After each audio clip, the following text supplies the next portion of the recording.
We pick back up with Team Tennyson in South Dakota. A few days have passed since the Clancy incident, and everything seems to be back to normal with Ben and Kevin being best buddies again. Right now they are messing with Gwen, as Kevin distracts the girl by asking her annoyingly obtuse questions, while Ben transforms into Upgrade and takes control of her computer, even reading out her virtual diary. This cracks Kevin up, though when Gwen complains to her grandpa, he is far from amused, being sterner than usual as he tells Ben to knock it off, and that now's a bad time to be going hero and drawing attention to himself. Slithering out of the laptop, Ben tries to defend himself, saying no one's watching, though Max doesn't care, telling him to wait in the bedroom area until the watch times out. Stomping to the back of the rust bucket, Ben sits with Kevin, asking if the older boy knows what's bugging Grandpa Max, but Kevin just shrugs, saying it's probably an old dude thing, and urging him not to worry about it. However, unbeknownst to them, there is something very real to worry about, as having tracked the Omnitrix's activation, Vilgax has begun his descent to Earth. Unluckily for him, and very fortunately for our heroes, the transformation times out before Vilgax can find them, though having a general idea of the vicinity now, as well as Ben's pattern of heroism, it doesn't take the alien warlord long to come up with a backup plan. Rolling into the nearby Rapid City in his spikeball tank, Vilgax begins to lay waste to the area, with the ensuing fires soon catching the attention of the Tennysons. Unsurprisingly, Ben feels compelled to help, but once more Max acts very unlike himself, saying that it's probably something the locals can handle, and so they should just focus on getting to Mount Rushmore before nightfall. However, feeling fed up with his grandpa's attitude, Ben declares that he's gonna help, with or without him. Grinning, Kevin tells Ben to count him in, and so the boy tries to transform into Accelerate, so that he and Kevin can zip over. Alas, the Omnitrix has a mind of its own, giving Ben Heat Blast instead. With an apologetic look, Ben tells his buddy that it looks like this time he's flying solo. Then firing jets of flames, he soars off in the direction of Rapid City. Here Vilgax is waiting to spring his trap, and after a brief fight, Ben is captured, with the rust bucket pulling up just seconds too late to save him. Everyone is horrified to see Vilgax take Ben away, though Kevin's worry is mixed with shame. If he'd been there to back his best friend up, then maybe the fight wouldn't have ended like this. Seeing the look on Kevin's face, Max reassures him that there's nothing he could have done, and had he been here, Vilgax would have just killed him, since he's a heartless monster. This does little to make Kevin feel better, though it does pique Gwen's interest, as she suspiciously asks how her grandpa knows the squid guy's name. Sighing, Max admits that he hasn't been entirely honest with the kids, though now is not the time to explain, since if they want to get Ben back, they need special help, which Gwen correctly surmises is at Mount Rushmore. Suddenly, things have become a race against time, as Max, Gwen and Kevin speed towards Mount Rushmore, while Vilgax and Ben return to the Chimeran Hammer. Entering through a secret passageway, the heroes come across an underground facility which Max seems to know far too well. Furiously, Gwen demands answers, but still her grandfather remains cagey, his mind clearly occupied as he starts digging through a series of storage containers, as if searching for something. Spotting what appears to be weapons inside these containers, Kevin decides to borrow a couple, so he can help out when they go after this Vilgax guy. Stepping away from the Tennysons, he begins a search of his own, subtly breaking the electronic locks on the boxes with his powers and examining the contents. Using this method, it doesn't take the boy long to find something that puts a massive grin on his face. Yes, this will do nicely. A little while later, Max finds what he's looking for, some sort of alien cannon supposedly locked onto Vilgax's biosignature, with the power to take him out for good. Though when Max says this, he adds the ominous qualifier of this time. Loading back into the rust bucket, the trio begin driving in the direction of Vilgax's ship, having activated GPS locked onto Ben's watch to track him down. Thankfully, the Chimeran Hammer is still in the process of takeoff, meaning the heroes are able to get on board by converting the rust bucket into an alien battering ram and punching a hole through the ship's hull. As Max emerges and blasts the alien tyrant with his cannon, he orders Gwen and Kevin to stay where they are, since Vilgax is too dangerous for them to be fighting. Though, being the lovable rebel he is, Kevin chooses to cheerfully disregard the old man's words, leaping from the RV and running up to Ben, who is suspended in some sort of rack, which has started to malfunction, emitting electrical surges. Beaming, Ben says that he's sure glad to see Kevin, though the other boy just shrugs this off, telling him to thank him later, as he absorbs the outpouring of power, and in doing so shuts down the device trapping Ben, and allows him to access the Omnitrix once again.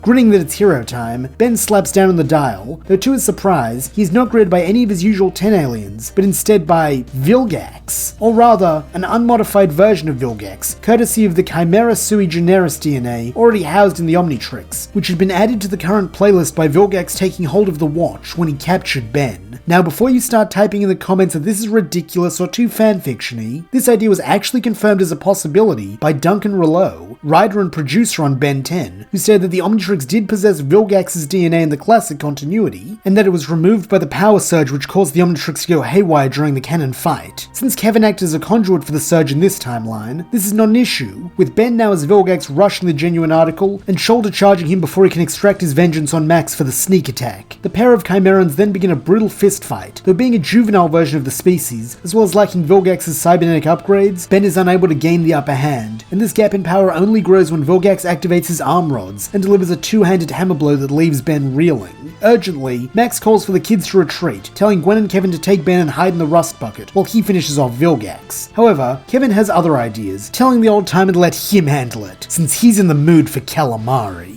Turning around to face the boy, the Tennysons see him practically radiating energy from all that he has absorbed, and as he launches it at Vilgax, there is a manic grin to his face. That much raw power is enough to blow the tyrant into the bowels of his ship, though even when he is gone from sight, Kevin doesn't stop, reveling in the destruction. Adopting the placating tone he used during their talk about the personality shift brought on by energy absorption, Max encourages Kevin to stop, but with a mad laugh, Kevin asks why the heck he'd stop now. He's winning.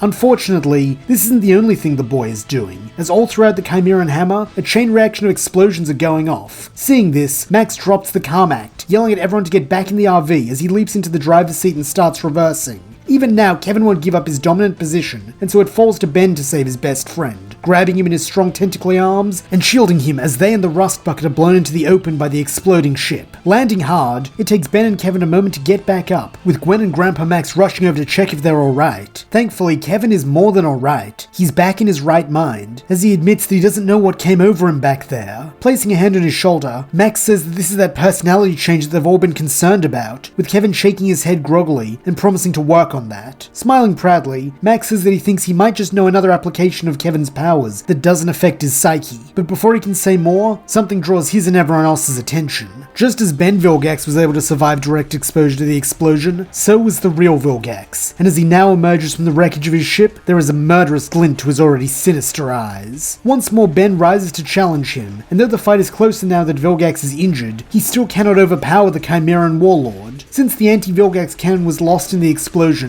there is little Max can do to help his grandson, though Gwen does come up with a way to be of use, picking up a rock and throwing it at Vilgax's face, even managing to score a glancing strike off of his eye, which enrages the tyrant. Turning his gaze upon Gwen, he snarls that once he has retrieved his Omnitrix, the girl will be the first to suffer his wrath, followed shortly thereafter by her meddlesome grandfather. Something about this threat deeply angers Kevin, with him snapping at the gross green alien to leave Gwen alone, as he steps between Vilgax and the Tennysons. Coldly, Vilgax assures Kevin that he has not forgotten him, and that he too shall have his turn suffering soon. But with a cocky smirk, Kevin retorts, "Fat chance," as he pulls the item he took from Mount Rushmore out of his pocket. In the haze of his energy mania, he had quite forgotten this, but now that he's back to normal, and after seeing Gwen throw the rock, he feels that now is the time to use it, revealing the item to be some sort of grenade. Spotting it, Max demands to know where Kevin got that, urging him to put it down since it's very dangerous. However, with that grin still on his face, Kevin replies that he's counting on it, as he yells at Ben to run, then lobs the grenade right at Vilgax. Not needing to be told twice, Ben scarpers, though not before delivering one good payback blow to Vilgax that renders him immobile as the grenade sails towards him. A second later, a flash of swirling gold light consumes the Chimeran warlord. Then just as soon as it appeared, it is gone, leaving nothing in its wake but a small crater where Vilgax once stood. At this moment, the watch chooses to time out, and as Ben gratefully reverts to his human form, Max wraps him and Gwen in a hug, beaming that he's so proud of them, and of Kevin of course, and that more than anything, he's relieved that they're all safe. This elicits smiles from the entire Tennyson clan, though to the side, Kevin crosses his arms, saying he's happy everyone's okay too, though it's time Max start talking, since he's got a lot of explaining to do.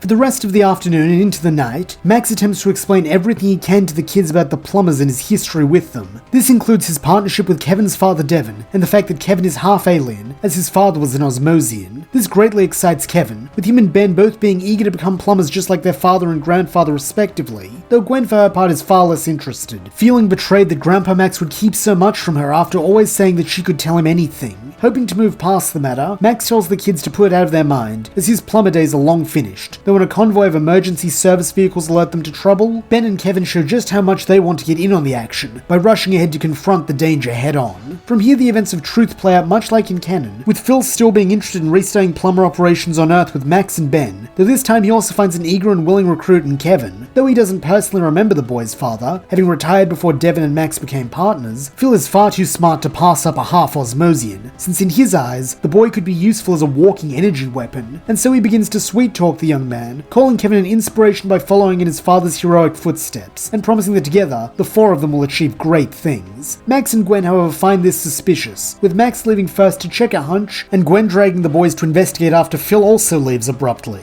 And it is lucky that they do, as when they arrive at Mount Rushmore, it is to find Phil using a device called the Null Void Projector to try and have an Org Beast kill Max, all the while admitting his evil scheme. Upon seeing the kids have spotted him, Phil tries to flee, but while Ben and Gwen go to save their grandpa, Kevin decides to play with some of the plumber tech he uncovered earlier but didn't take with him to fight Vilgax. Not having time to be choosy, Kevin settles on a small ray gun he found in one of the compartments, and after grabbing it, takes aim at Phil. Though he has no experience with guns, especially alien guns, Kevin does have practice blasting stuff with his powers, and as he soon learns, the principle is more or less the same, as he hits Phil with the alien equivalent of a taser, downing him and preventing his escape. Shortly afterwards, the Tennysons arrive, and upon finding Phil's stunned body, Max promises that he will pay for his crimes in the very place he was releasing monsters from. Though before he escorts his ex-partner away, he lets the kids know how well they did, saying they all would have made exceptional plumbers. The next morning, while visiting Yellowstone National Park, Ben decides to do a bit more experimenting with his new Vilgax transformation. So far he has discovered that the alien has laser vision, gust breath, and even the ability to leap incredible distances on top of the strength and durability he already knew about. The only thing he doesn't know is what to call the form, with Gwen and Kevin suggesting names such as Gax, Octopunch, and Killamari. All the same, Ben is excited, since with the advent of this new alien, it is equally possible that he can unlock more with the Omnitrix, though this is hardly the matter most deserving of his attention, as it soon becomes clear they have bigger fish to fry, or more accurately, bigger bugs to squash. From out of nowhere, Ben, Gwen, Kevin, and Grandpa Max observe what appears to be a comet falling to Earth, though on closer inspection they discover that it is actually a giant tick, and with it comes a trio of devout followers who reverentially refer to it as the Great One, while also heralding the impending end of the Earth. Having timed out just before the Great One arrived, Ben is unable to go hero and kick this tick's butt, though this doesn't stop him, along with the other members of Team Tennyson, from trying to drive off this menace. Unfortunately for them, one of the Great One's followers also serves as its defender, forcing the heroes to retreat with his laser axe, and proving that this is one bug problem that won't be solved easily. By now the tick's poisons have already turned Yellowstone into a mutated hellscape, and it takes very little imagination to envision how soon the rest of the planet will look like this. To that end, the heroes attempt once more to destroy the tick, with Ben using Stinkfly to act as a diversion, while Gwen, Max, and Kevin sneak up to the Great One's hulking body and try to dislodge it from the Earth. Even without the crazy axe alien, this is still a non-starter, and before long the trio are caught, with Ben in his human form soon being returned to them, with orders to wash the Great One, as tribute for the salvation he is bringing to their planet. Seeing this as a chance to buy time, Max and the kids submit, scrubbing disgusting goo off of an alien parasite, while trying to come up with a plan. Due to now being close enough to attack it, the first plan is simply to use Ben's aliens, though this is just as ineffective as everything else has been, with the first 10 all proving useless, as none can penetrate the tick's chitinous armor. While they wait for the Omnitrix to recharge so they can try the new guy, Max hits upon an idea, revealing what he meant to explain yesterday about an alternate way for Kevin to use his powers. According to Devin, Osmosians can absorb matter just like they can energy, except with matter there are no psychological side effects, meaning it's safe to use as much as Kevin wants. To that end, if Kevin can absorb the Great One's armor, he should be able to punch through it and give them a fighting chance to kill this thing before it destroys their world. Looking between his friends and recognizing the trust and faith they're putting in him, Kevin nods determinedly, then lays his hands upon the Great One to absorb its armor, but nothing happens. Scrunching up his face, Kevin tries again, though still nothing. Testily, Gwen demands to know why he's not doing anything, sarcastically adding that it's not like their lives depend on this plan or anything. Scowling back at her, Kevin snaps that he's trying, but this isn't like absorbing energy, since with energy it's fluid and flows into him easily, but with solid stuff it's, well, solid. Throwing her hands up in the air, Gwen exclaims that this is great. The absorption kid can't absorb anymore, while more consolingly, Max tells Kevin that it was a good effort, and that he's sure with a bit more practice he'll get it. Not long after this, Ben's Omnitrix recharges, and he is finally able to transform one last time, though truthfully, Kevin barely notices, still feeling like he let everyone down. Meanwhile, as Ben transforms, he prepares to blast this big ugly tick with his laser vision, though before he can, a shriek from up above draws his attention. Looking up, he sees the Great One's trio of worshippers staring down at him with horror, and while at first he thinks they have finally noticed him trying to kill their master, he is instead surprised when the head priest addresses him as Lord Vilgax, asking when he arrived. Mouth agape in confusion, Ben goes to explain that he's not actually Vilgax, though thinking fast, Gwen cuts in, saying that yeah, he's Vilgax, the evil alien warlord, and unless they take their big ugly boss and leave, Vilgax will destroy them with his Vilgaxy powers. Unable to help himself, Ben mockingly whispers that Gwen really couldn't come up with something better than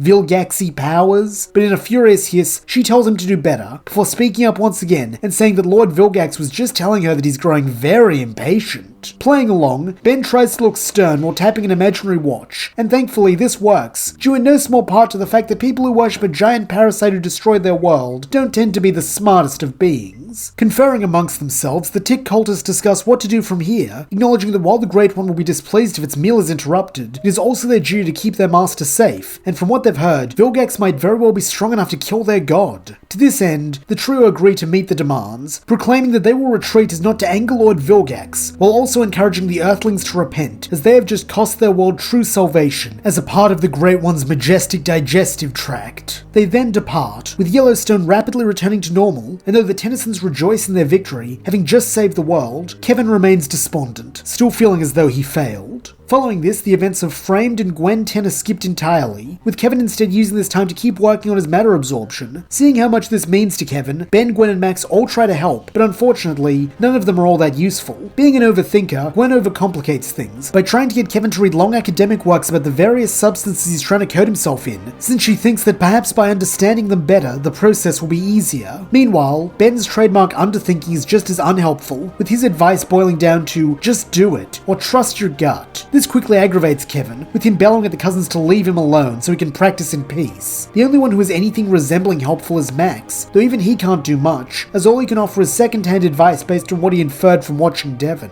Wanting to be useful next time trouble arises, Kevin works relentlessly to master this new ability, while likewise Ben trains with his new alien, wanting to understand the full scope of its powers. Unfortunately, this comes at a cost, as all their hard work draws the attention of an alien arena master named Slicks Vigma, who teleports the boys aboard his ship, the Mega Cruiser, one morning while they are training. Disoriented by the sudden change in scenery, Ben calls out for Kevin, with the older boy confirming that he is also present, though on the other side of a partition. Looking around, both boys quickly surmise that they are in some sort of walled sporting arena as the cheer of spectators fill their ears. Though most pressingly, they are not alone, as each spots a dangerous-looking robot advancing towards them. In a magnified voice, Slicks Vigma announces the two new acquisitions are most impressive specimens indeed, those being a juvenile Osmosian, which is a rare find, though even more excitingly, they have the mighty Vilgax as their guest. Hastily, Ben tries to protest that he's not Vilgax, though no one seems to care, least of all the robot who swings at him with lethal-looking blade. Figuring that talking isn't an option, Ben decides to give this form a practical test drive, powering up his eye lasers and quickly turning his robot into Swiss cheese. Meanwhile, Kevin is having far more difficulty with his opponent, as he still hasn't gotten a handle on matter absorption yet, and even if he had, the stupid robot isn't giving him a moment's rest to absorb anything. Though he hates to do it, Kevin figures he'll have to use energy absorption, since in a life or death situation like this, a little backsliding is forgivable. However, in trying to identify the part of the robot to draw energy from, Kevin spots something else, a weak point that is only noticeable thanks to his eye for machinery. Figuring it's his best shot to survive this, Kevin goes for it, sliding underneath the droid's swinging scythe and ripping out a cable connecting one of its legs to the torso. This traps the robot in place, which is just what Kevin needs to claw his way up its back and stick his hand inside its casing, pulling out wires and microchips until finally removes something that shuts down the mechanical menace for good. This upset seems to displease the audience, with many booing that this kid won without using any cool powers, and this only gets worse when a moment later Ben reverts to his human form, with many declaring that Vigma used false advertising, and that this isn't Vilgax at all. Hoping to quell this rage, Slicks Vigma has Kevin and Ben teleported out of view and into the gladiator pit. Here they meet their fellow captives, as well as the champion Technog, a cruel cyborg who rules over the other gladiators with an iron fist. Briefly, the boys discuss the possibility of a jailbreak, especially when they learn that soon the Mega Cruise will be leaving Earth's orbit, though the others are all too downtrodden to entertain the notion, telling the Earthlings to get used to this life, since it's all they have coming until they meet their end in the arena. Unfortunately, it seems this may occur sooner rather than later, as momentarily, the boys find themselves in Slicks Vigma's quarters, where their new master informs them that he has just lost a hefty sum of money thanks to these two, so to recoup this loss, they will be taking part in a title fight against Technog, with the catch being that they will be tethered together, and if one should expire, then his partner will soon follow suit. Venom in his voice, Kevin demands to know why this sicko thinks he can boss him and his buddy around, though he doesn't much like the answer, as he and Ben are then affixed with shock implants, which Vigma promptly activates to demonstrate his power over them. However, this only angers Kevin rather than cowing him, though he has little chance to vent this bile, as a moment later, he and Ben are back on the battlefield, and as promised, Technog is waiting for them. With a cruel grin, Technog declares that Vigma must be losing faith in him if he's pairing him with such scrawny little punks, but whatever, he'll still crush them and prove that he's the greatest. He then swings his mace arm down to splatter them, but hastily, the boys roll out of the way. Testily, Kevin tells Ben that now would be a great time to go hero, but the younger boy retorts that the watch is still timed out, so they just gotta keep running until it's ready again. Rolling his eyes, Kevin growls that fine, they'll do it his way, but for the record, Ben's plan stinks. Together the pair begin to sprint around the edge of the arena, trying to keep out of Technog's reach, and while this would be hard enough already, they also have the leg tether to consider, with it only being a matter of time before it gets tangled around Ben's legs and causes him to trip. The sudden jerking stop also knocks Kevin off his feet, and in the time it takes for him to get to his knees, Technog has closed the distance and is preparing to squash them once again. Looking back at Ben, Kevin sees that he's still tangled up, which means running isn't an option anymore, and even if he could get away, he wouldn't leave his best friend behind, which means there's only one choice: stand and fight. This is all well and good, except for one itty-bitty problem. Kevin has nothing to fight Technog with. Which means when the alien cyborg raises his mace hand and brings it down on the boys, all Kevin can do is instinctively throw up a hand to shield himself and Ben. Then, suddenly, he feels a weird, almost tickling sensation run up his other arm and bathe his entire body.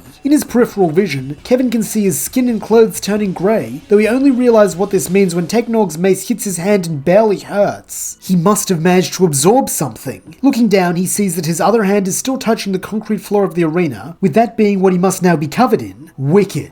Capitalizing on Technog's surprise, Kevin brings that hand up to punch the big alien in the gut, and is pleased to discover that he can hit much harder now. Grinning, Kevin begins pummeling Technog, enjoying the feeling of making the bully pay, while Ben at last gets to his feet, telling his friend that the Omnitrix is back in business. He then asks Kevin if concrete is fireproof, and knowing exactly what Ben is thinking, he shrugs that there's only one way to find out, as the other boy transforms into Heat Blast. Heat Blast then opens fire, rather literally, on Technog, while Kevin stands in the heart of the inferno, continuing his onslaught now with red-hot fists. This combo attack quickly becomes too much for the champion gladiator, with him falling back and yielding. Up above, the crowd boo. Then as one begin baying for blood, while from a floating platform, Slicks Vigma orders Ben and Kevin to kill Technog and take their rightful place as champions. However, as one, the boys refuse, stating that heroes don't attack beaten enemies. This only aggravates the crowd more, but accepting their decision, Vigma teleports the trio of fighters back to the gladiator area. Now that they are champions, the other fighters all pay homage to them, with Technog specifically stating that he is in their debt for saving his life. Using their new position, Ben and Kevin rally the other gladiators to attempt one last escape before the Mega Cruiser leaves the Milky Way, with Kevin and the others creating a diversion, while Ben transforms into grey matter and enters one of the robot guards to disable all their shock implants. The team then work as one to break free, though unfortunately there is one last trial they must face: Slicks Vigma himself, as it turns out that he not only controls the ship, but is the ship, being an android. Thankfully, here Kevin comes to the rescue, using his concrete fist and eye for machinery to take Slicks' head off without damaging anything important, so that Ben can crawl inside and trigger the escape pods, allowing the gladiators to escape while also sending the Mega Cruiser far, far away. When the boys arrive back on Earth in their pod, Gwen and Max are immensely relieved to see them, with Max finally freeing the pair from their leg tether while the duo recount their adventure in space. Though Gwen and Max are troubled by the events that they hear, they are also proud of the boys for their teamwork, as well as the improved mastery they have over their powers, particularly Kevin. However, this does not mean that Kevin can draw upon his absorption at will yet, a fact that becomes clear the following day when an alien named Volcanus wreaks havoc in downtown Pittsburgh. Try try as he might, Kevin can't coat himself in the pavement like he did before, which means it falls to Banner's forearms to save the day. As a result, when a trio of alien superheroes called the Galactic Enforcers turn up, they only have eyes for the wielder of the Omnitrix, offering him temporary membership into their group. Though Kevin doesn't admit it, this stings him, as he's come to see himself and Ben as partners. Yet now that it's time to receive credit, Ben makes no move to mention his contributions at all, taking all the glory for himself. This resentment quickly festers into anger when the team are brought to the Galactic Enforcers ship, only for he, Gwen, and Max to be confined to the bridge, as the rest of the craft is for heroes only. Seeing that the kids are upset with Ben, Max tries to mend fences, saying that a hero is someone who does what's right, even if they don't get credit for it. Unfortunately for him, this message is lost on Kevin, so much so that when Max and Gwen decide to beam down to Earth and help Ben and the Enforcers, who are on the losing end of a battle with Volcanus and the bounty hunter 6-6, Kevin decides to hang back. After all, if Ben is the only hero, then he guesses the other boy doesn't need his help.